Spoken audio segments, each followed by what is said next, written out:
जब stock market crash होता है तो ये सिर्फ स्टॉक मार्केट इन्वेस्टर्स और ट्रेडर्स को ही नहीं बल्कि म्यूचुअल फंड इन्वेस्टर्स को भी इम्पैक्ट करता है। तभी सेबी ने एक नया रूल निकाला है जिसमें हर मिड कैप और स्मॉल कैप कंपनीज को एक म्यूचुअल फंड स्ट्रेस टेस्ट करना पड़ता है। तो ज़्यादातर जो स्कैम्स होते हैं वो मिड कैप और स्मॉल कैप कंपनीज में ही होते हैं। जैसे आपने सुना होगा पंप एंड डंप स्कैम। तो ये क्या है? सो बेसिकली कुछ लोग डिसाइड करते हैं कि कौन सा कंपनीज को शेयर को प्राइस को ऊपर बढ़ा दें, तो वो आपस में ही बाई एंड सेल करते रहते हैं शेयर्स को। तो एक बेचता है दूसरा खरीदता है, तो ये चलते रहता है ताकि रेगुलर जो इन्वेस्टर्स एंड ट्रेडर्स उनको लगेगा कि ओके ये कंपनी में बहुत सारी ट्रांजैक्शन हो रही हैं और शेयर प्राइस भी काफ़ी पिकअप हो रहा है।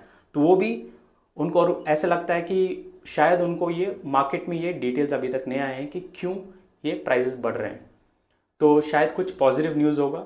तो ये रेगुलर इन्वेस्टर भी जाके इन कंपनीज में पिकअप करते हैं शेयर्स, कोई बिना कोई रिसर्च किए हुए, और इस बबल में वो फंस जाते हैं। तो जैसे ही एक प्राइस जो इनका सेट किया हुआ है वो प्राइस अगर अचीव हो जाता है तो सारे जो शेयर्स हैं जो उन्होंने हैं उनके पास सब डंप कर देते हैं।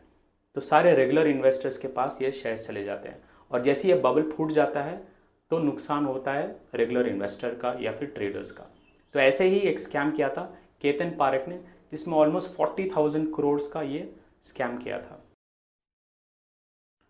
तो ये स्ट्रेस टेस्ट क्या है? सो बेसिकली हर म्यूचुअल फंड जो मिड कैप और स्मॉल कैप कंपनीज में डील करते हैं उनको एक स्ट्रेस टेस्ट करना पड़ता है हर 15 दिन में, और यहाँ पे उनको दिखाना है कि वो अपने पोर्टफोलियो में जो इन्वेस्टमेंट है कितने जल्दी बेच के वो पैसा इन्वेस्टर को लौटा सके। लिक्विडिटी का स्ट्रेस टेस्ट है, उनको दिखाना पड़ता है कि 25% जो भी उनके इन्वेस्टमेंट हैं और 50% जो भी इनके इन्वेस्टमेंट्स हैं कितने जल्दी वो बेच के इन्वेस्टर को उनका पैसा लौटा सके।